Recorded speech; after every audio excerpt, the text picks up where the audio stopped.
is why I'm especially glad. I did a book signing in Baltimore 2 weeks ago, and a teacher came up to the table, and she said, "Can I have my picture taken with you? The kids all think you're dead." That's why I'm especially glad to be here tonight. Yeah. We can confirm you're very much alive. Well, thank you. So far, so good, right? Yeah. Thank you all for coming tonight.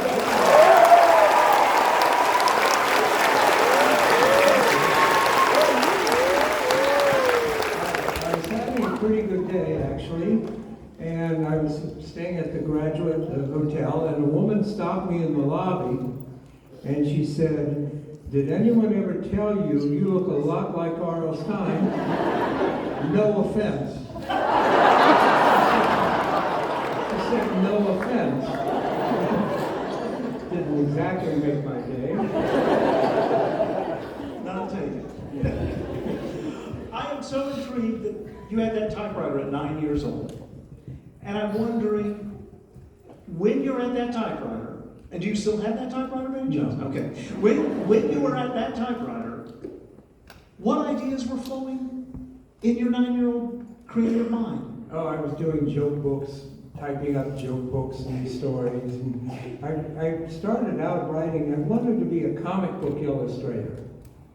And I had this character, the superhero character, his name was Super Stooge.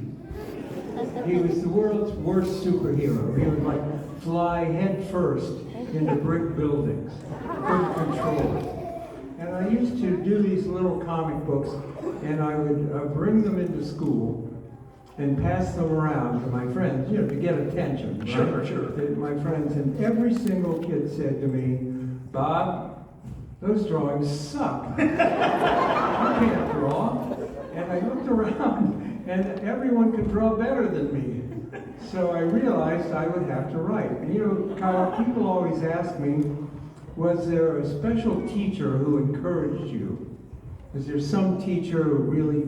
And the answer is, they tried to stop me. Yeah, I have the exact wrong answer to that question. Because I used to bring these things in and pass them around, and the teachers would say, "Bob, please stop. Please stop doing it. Please stop doing this." And I've often thought that if they hadn't urged me to stop, I might have stopped. That would have been it. That was my question. What kept you going then? I have no idea. I was a weird kid. Why would I stay in my room typing? Honestly, my parents didn't understand it at all. They were always trying to get me to go outside and play. You know, But you didn't want to? The worst advice I ever got from my parents, right? Stop typing, go outside. Horrible advice from them. No, they just didn't understand it. And I don't either. I don't really know why I thought writing was so interesting. I want to, of course, get to Goosebumps and Fierce and all that, but I am of the age that I first knew jovial Bob Stine. I would get this magazine called Bananas, the Scholastic book, which was the best day of the school year. Those days when you would get that. Yeah. And that was a dream job for you, right? To be a Yeah, hero. that was my life's dream, was to have my own funny magazine. I did it for 10 years. I couldn't believe it. I had my own, you know, I had this wonderful magazine. And I was doing joke books. I did a bunch. And one year I wrote 101 dog jokes, 101 school cafeteria jokes, and 101 monster jokes. And all three books had the exact same jokes. Exactly the same. Here's my best joke. You ready? Here's Yes. my best joke. That was a kid's joke, Okay. What do you get when you cross a dog with a frog? What? You get a dog that can lick himself from across the room. That's for a kid's joke. That's pretty good, right? That might be my best joke. Is it harder to write something that makes people laugh or scares them a little bit? Funny stuff is, for me, it's harder. It's harder. And you know, different people laugh at different things. You don't know if it's gonna work or not. Usually though, people get scared about the same stuff. So Right. for me, it's easier to write scary stuff. But, you know, there's something wrong with my brain, which is the title of a new book that I have coming out. No, I'm not joking. It really is. I have this book coming out November 1 called There's Something Wrong with My Brain. It's writing tips. It's how to write horror for young people. And it's got 65 tips. But what's wrong is horror always makes me laugh. I never get scared. I'll be in the movies, you know, and the shark will be coming up and eating the teenager, and I'll be the one in the theater who's laughing. Right? And people come up to me and they say, oh, after I read your book, I had to turn on all the lights and I locked the doors, and I've never had that feeling. I don't know what that feels like. When I read Stephen King, I go to horror movies, they always make me laugh. But surely as a kid, you got scared by things. The dark, or? Well, I was a very fearful kid. Okay.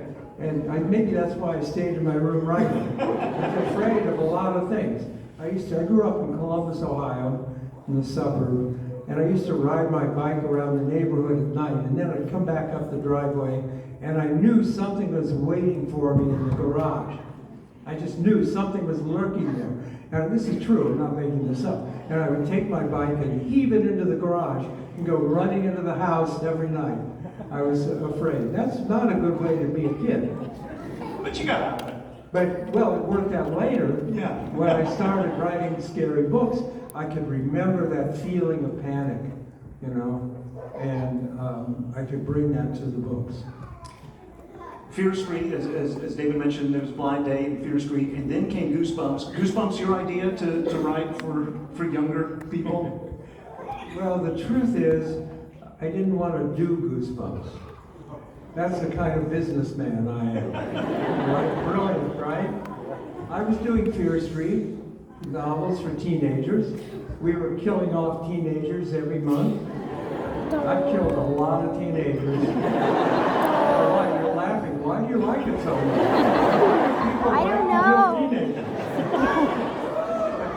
I don't know. My editors came to me and they said, Bob, we should try a scary book series for 7 to 11-year-olds. Nobody's ever done it before. And I said, I don't want to. I think it'll mess up my Fear Street audience. And they kept after me, and finally, I said, all right, we can try 2 or 3. It's 31 years later. Shows what I know, right? 31 years of Goosebumps. But I said,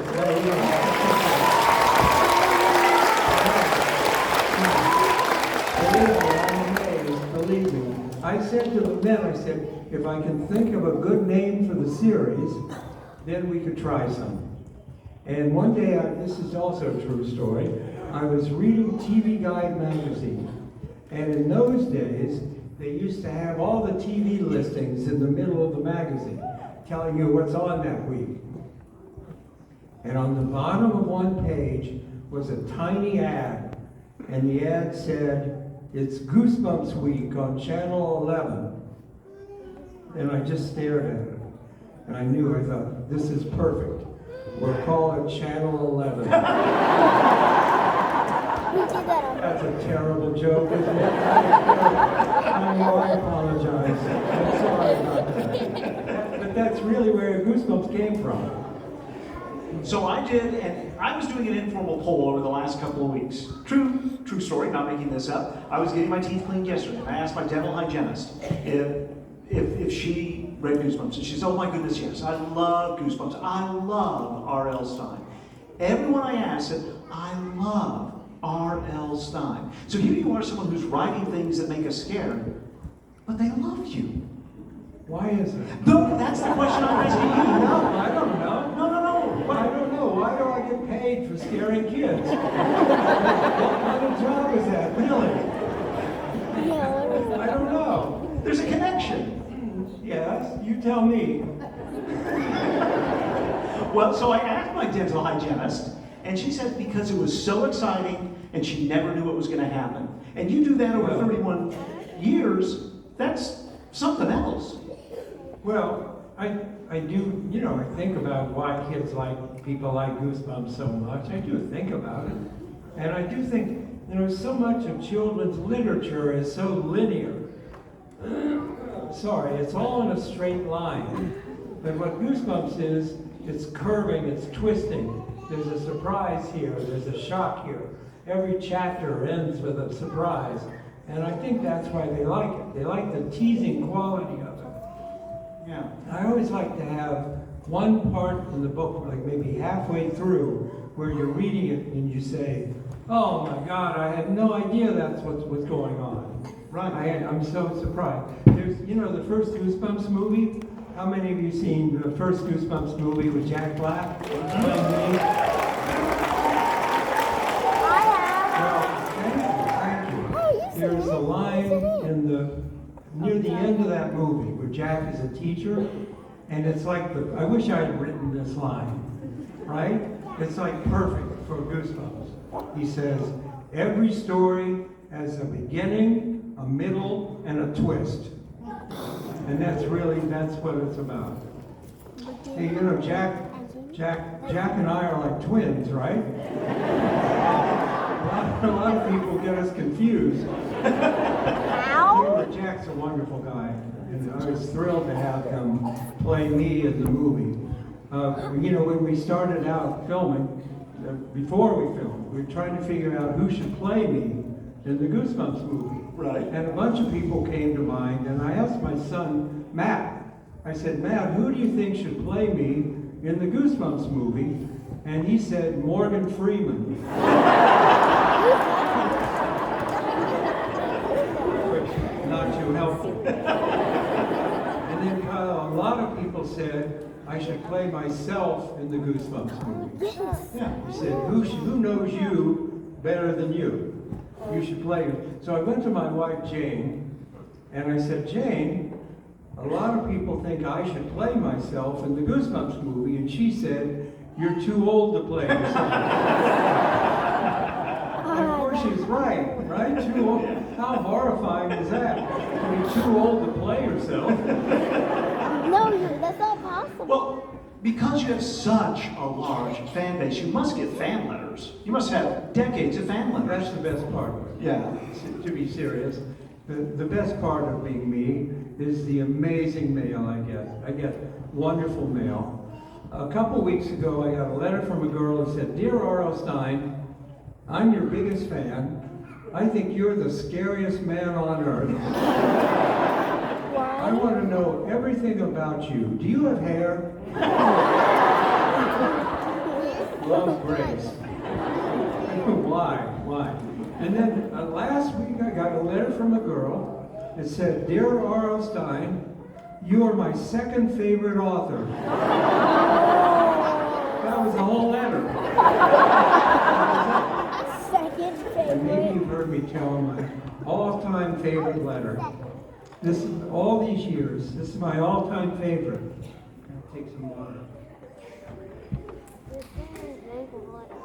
It's from a boy.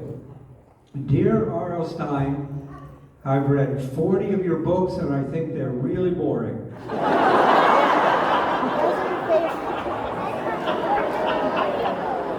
Isn't that a perfect letter? Yes.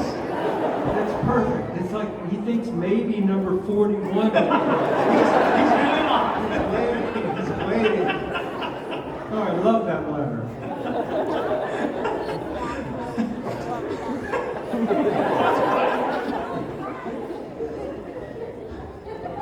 So, did you frame that? That's awesome. That's just an awesome I just letter. memorized it. Yeah. You don't have to frame it. Do you think you had influences that show up in your writing still? No, of course, everybody does. Yeah. Everybody's influenced by, a lot of things. Now, when I was a kid, there were these amazing horror comics called Tales from the Crypt.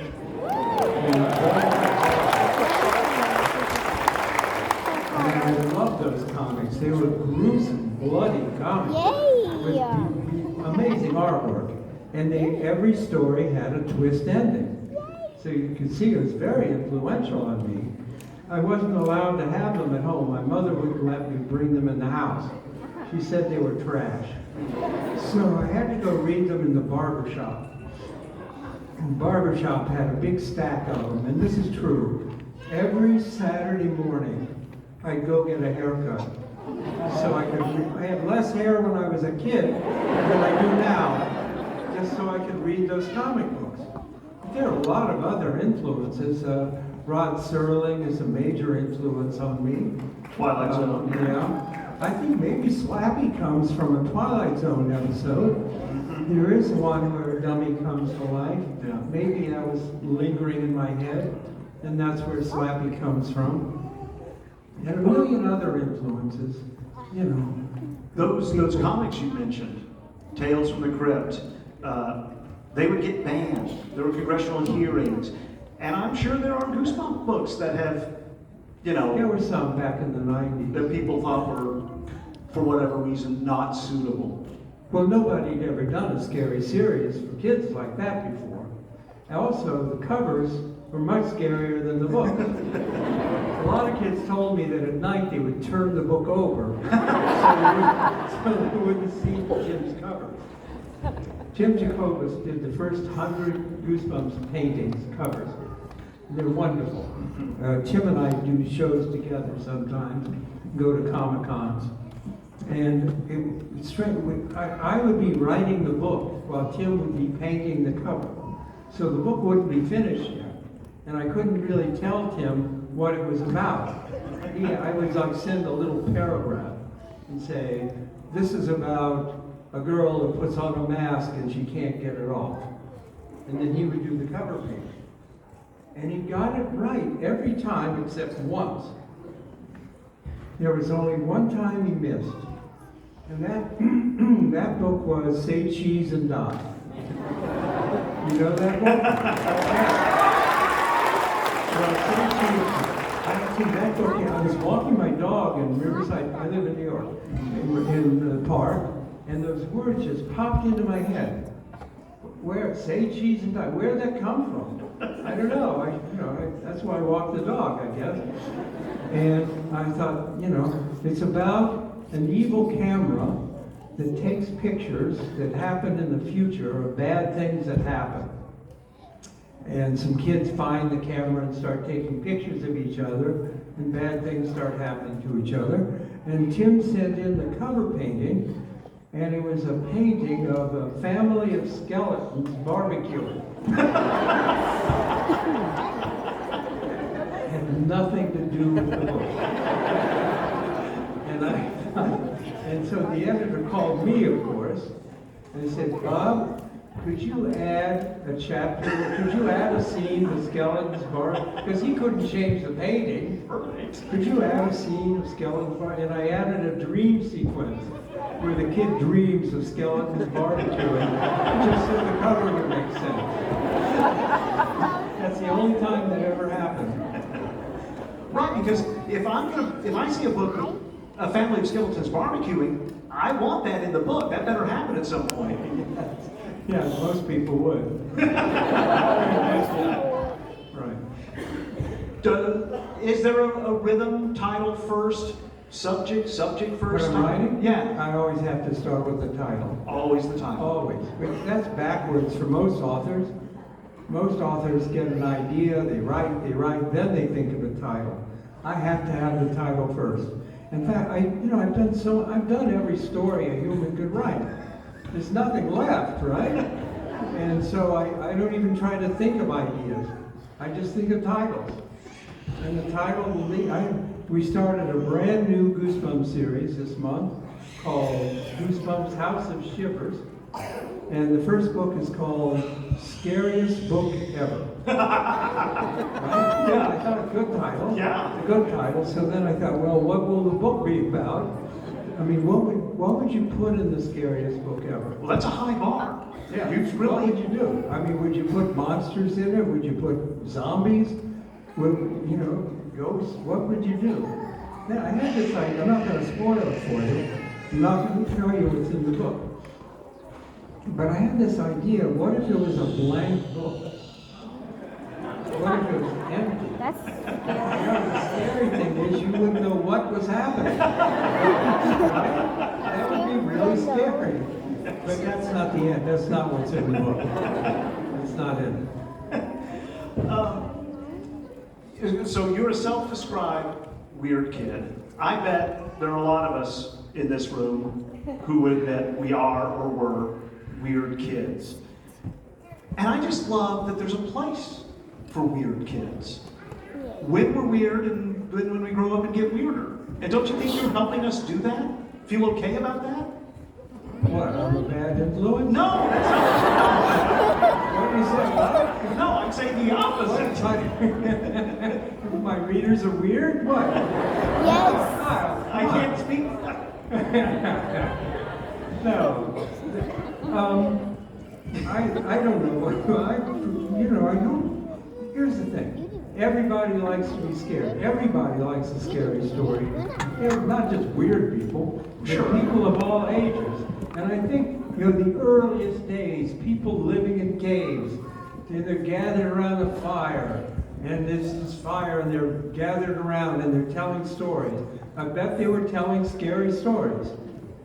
Because people like to be scared when they're safe.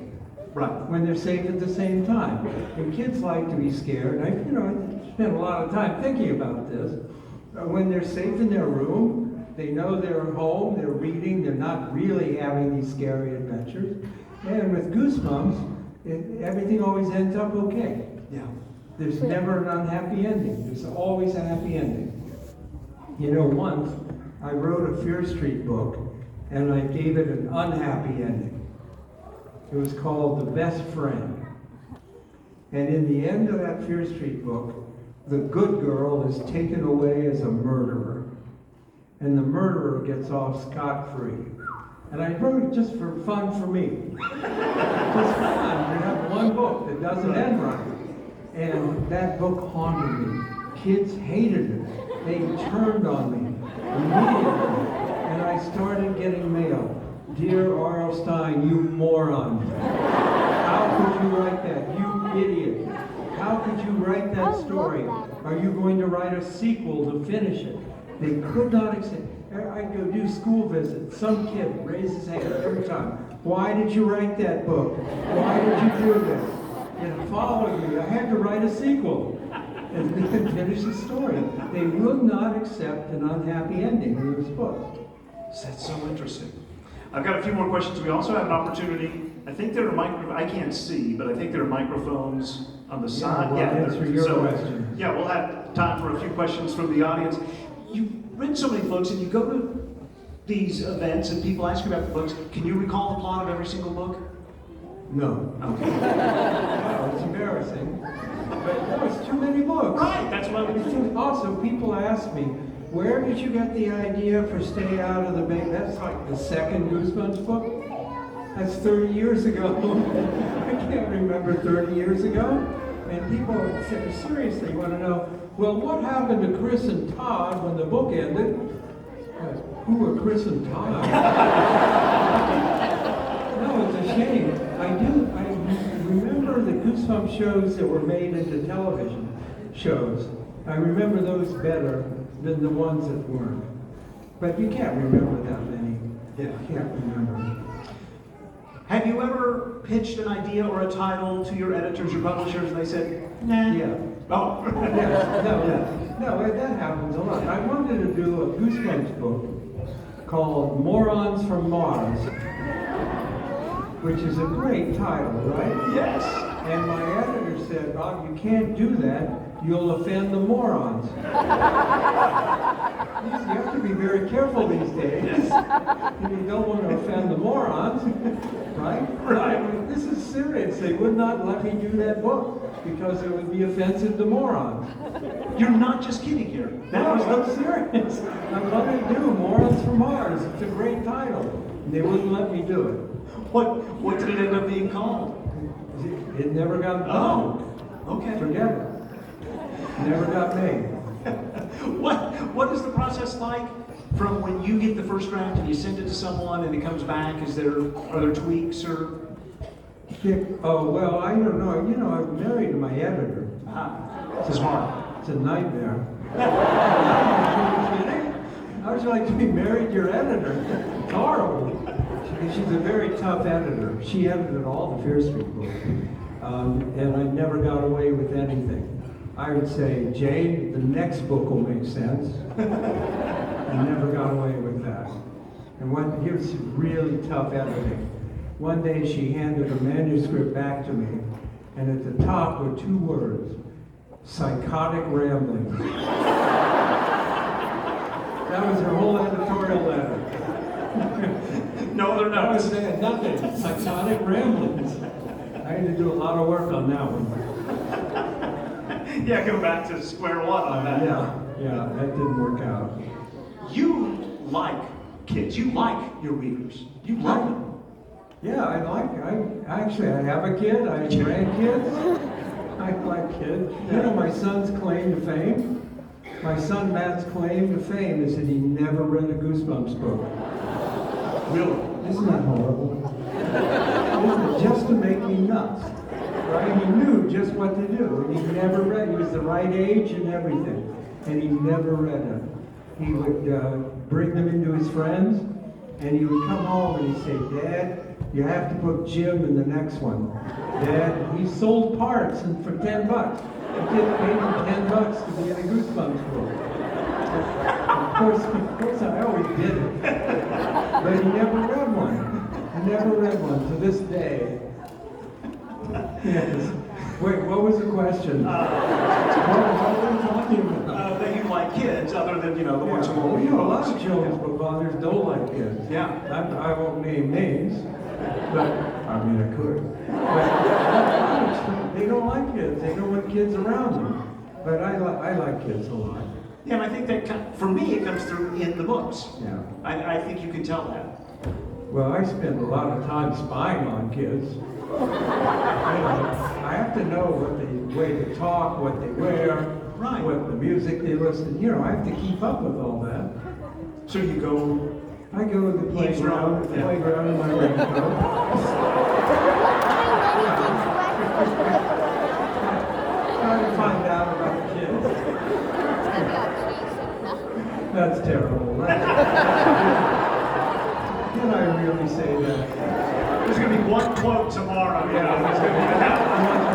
I've never said that before. Never. I have to come out here to say it. Well, okay, so surely out of these 600 people, we've got folks that want to ask R.L. Stine a question. Well, we have microphones, so everyone can hear. So do you see the microphones over here?